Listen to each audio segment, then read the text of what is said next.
low isolated right-hand doubles are tough. The whole battery was exceptional, but the quads for sure. Yeah. One be responsible for all this.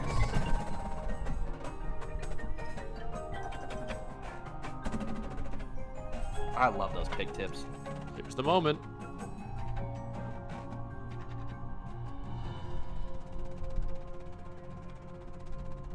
We are immortal. Just the added difficulty of like that ripple You in didn't the wait. body too. It's just so tough. You didn't write that many. You didn't write a touch moment like that for us in any of our books with the finesse. Well, I tried to. Our pick tip moment was like, let's see how fast we can play with these pick tip sticks. Well, you know, the funny thing about that part in '09, I think you're referring to. That, It is.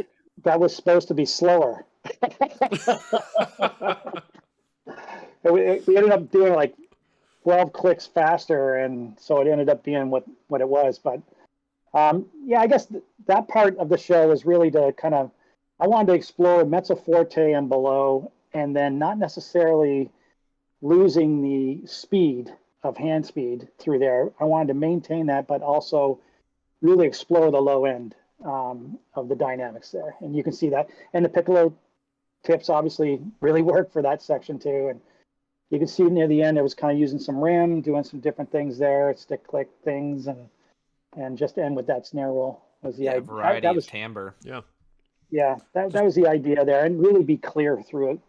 Very, very clear. I can tell you the beginning of that feature took forever to clean. It was so difficult because it was all in duple. So at 184, I think it was, and that was all some pretty hard flam stuff and some like, you know, like all these little fast little things in there that took forever to clean. So it's kind of interesting when you watch them here at the end now playing through this. It looks like it's nothing. Effortless. Hey, yeah, exactly. But there's so much nuance to it though that the casual viewer is not going to pick up at all, and all the work that went into it. Yeah. Yeah. Those plutted drags are challenging the dichotomy and the pressure in each hand. Yeah, I think it's to be brave to be intentionally passive is the idea. All right, now we get into the electronic era. Did Travis have a hand in this phrase? Actually, I wrote this whole phrase out. Most of this is mine throughout. Okay. The very beginning, he did a couple little touch things where he's doing backsticking. That's why I asked the question too. I'll back up to the beginning of the phrase. I saw the backsticking stuff and kind of like the 16th note feel. I was like, did Travis have a hand in this? Yeah, he did at the very beginning of it. Right. Yeah, we didn't play too many backsticks. I remember in '09, Brian Byer, we had that 5-lit thing at the beginning of the show, and he came up with us, and you looked at us all and you were like, we were also like running our balls off, so it's like we were like dropping sticks. There's like a stick graveyard on the field. We're like, yeah, it's not gonna work. It's like our drill is too hard to be doing all these tricky things. If you think it will be easy, you will be disappointed.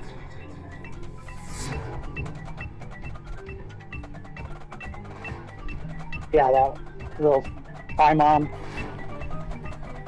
I didn't even know what a high mom was before this year. Amazing. I didn't know what it was called. Like, I didn't know that, oh, that's a high mom? Oh, that's cool, man. All right.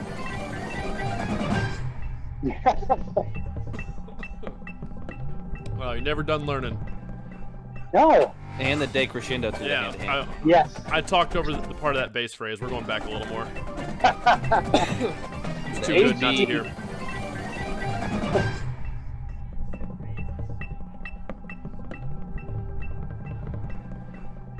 A refreshing end of the phrase. Very good decrescendo. Yeah, I wanted to do something a little bit different with the bass feature there as opposed to just wham, and I wanted to actually make it a little bit more musical, if you will. Phrasing. Oh, nice field change.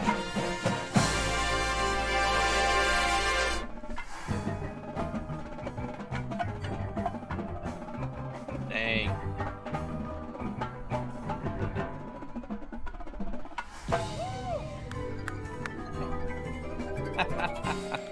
Write it into the keyboard runs. Yeah, trading time all over the place. Oh yeah. Just flam work in the back stick. Dude, hold on, go back. So at the end of that phrase, James turns around, looks at the box, goes, ooh, and then starts clapping. I'm gonna move so everybody can see this. I'm gonna move Lee's head up to the corner here in the screen so we can see James here front and center. I didn't notice that. All right, here we go. Dude, that was an awesome reaction. He's like, that was good. Also, the smorgasbord of rudimental vocabulary in this snare phrase is just pleasing to the soul. Just to say that too. And it was a hell of a rep. Gives the stank face. Oh. All right, here we go.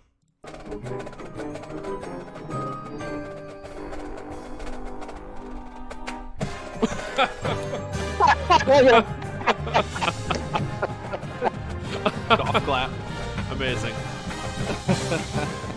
Oh, they just played their butts off, man. Right?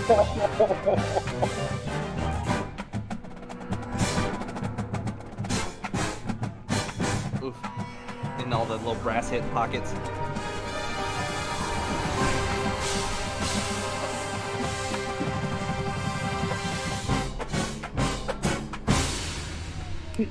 Check him. That's some drum corps right there.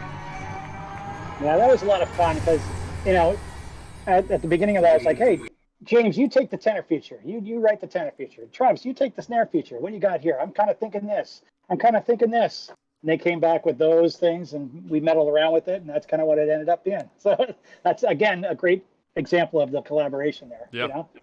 Yeah. Yeah, it flows pretty seamlessly through. Like, there have been instances of books before where, like, there's multiple prolific arrangers involved in an ensemble, and, like, you can kind of tell when someone takes over.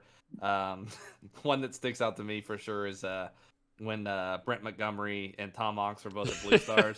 Like, I was 2009, like, I think that's a it Tom was. Monks moment. Yeah.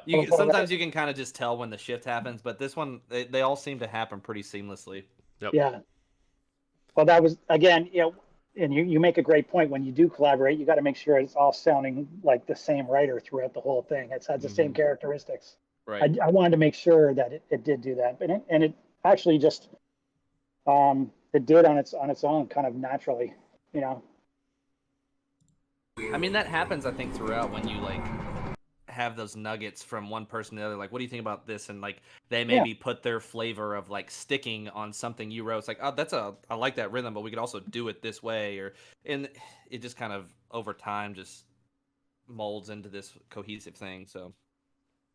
Yeah, I think, a lot of people have asked me that, like, they're impressed on how I've asked, or I let other people write the book or what have you. Because it used to be my way and write it this way and do it this way. And I'm thinking like, well, I have guys around who have been doing this for a long time. James and Travis and Jake, these guys have been doing this for 15 years or long, like they've been doing indoor. They write indoor. They do, it's like, why would I not include them in the process and doing this, Sure.